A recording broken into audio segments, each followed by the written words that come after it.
Pengembangan video pembelajaran materi perpindahan kalor menggunakan Powtoon dikembangkan oleh Rida Lugianutari, Ibu Dr. Eli Sukmanasa MPD, Ibu Dr. Linda Novita MPD. Assalamualaikum warahmatullahi wabarakatuh. Halo, hai semuanya. Kembali lagi bersama dalam muatan pembelajaran ilmu pengetahuan alam. Bagaimana kabarmu hari ini? Semoga selalu dalam keadaan sehat dan selalu semangat untuk belajar. Kita telah memasuki materi tentang perpindahan kalor. Apapun pembahasan materi yang akan kita bahas pada video kali ini yaitu yang pertama, kalor, kedua suhu, ketiga pengaruh kalor terhadap benda, yang keempat perpindahan kalor, dan yang terakhir konduktor dan isolator. Materi yang pertama yaitu kita akan membahas tentang kalor. Apakah kalian tahu apa itu kalor? Kalian semua pernah berjalan di bawah teriknya sinar matahari kan? Kira-kira apa sih yang kalian rasakan pada saat berjalan di bawah teriknya sinar matahari? Tentunya tubuh kalian terasa panas, bukan? Jadi panas atau kalor merupakan energi panas yang berpindah dari benda yang bersuhu tinggi ke benda yang bersuhu rendah. Adapun sumber panas yang pertama yaitu matahari, yang kedua yaitu api unggun, yang ketiga yaitu kompor menyala, yang keempat yaitu nyalanya korek api, dan yang terakhir yaitu panas bumi. Kalor memiliki banyak manfaat bagi manusia loh. Yang pertama yaitu kalor dapat digunakan untuk membangkitkan listrik. Yang kedua, kalor dapat menghasilkan vitamin D untuk tubuh.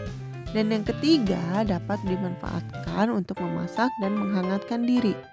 Yang terakhir, terjadinya siklus air dan perubahan musim. Materi selanjutnya kita akan membahas tentang suhu. Suhu merupakan ukuran derajat panas atau dinginnya suatu benda. Suhu secara tepat diukur menggunakan termometer.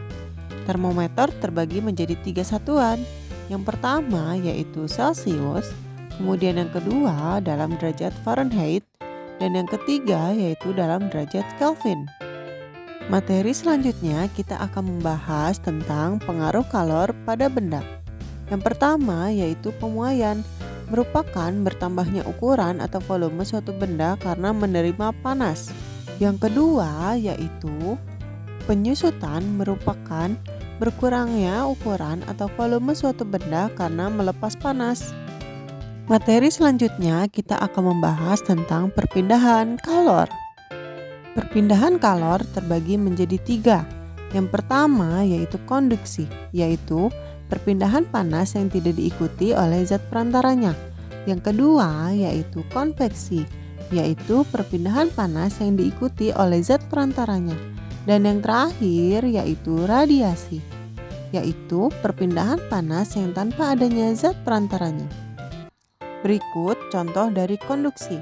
Yang pertama yaitu benda yang terbuat dari logam akan terasa panas jika ujungnya dipanaskan. Yang kedua yaitu knalpot akan terasa panas ketika mesin motor dihidupkan. Selanjutnya tutup panci akan terasa panas saat dipakai untuk menutupi rebusan air. Selanjutnya merupakan contoh dari konveksi. Yang pertama yaitu gerakan naik turunnya air ketika dipanaskan. Yang kedua terjadinya angin darat dan angin laut. Dan yang ketiga yaitu asap pabrik yang membumbung tinggi. Nah, yang terakhir yaitu contoh dari radiasi. Tubuh yang akan terasa hangat saat berada di dekat api unggun. Yang kedua yaitu pakaian akan kering ketika terkena sinar matahari. Dan selanjutnya yaitu panas dari lampu ketika menghangatkan telur unggas. Mari simak lagu berikut ini dan ikutilah secara bersama-sama.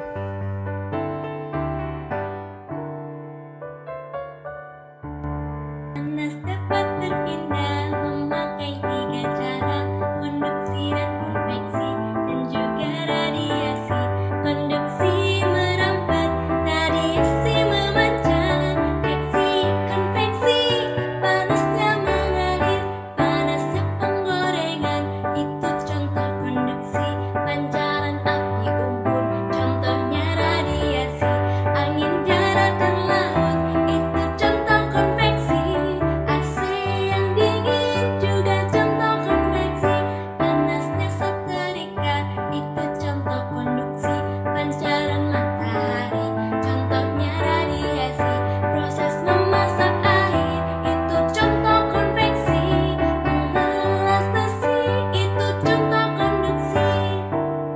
Bagaimana seru bukan?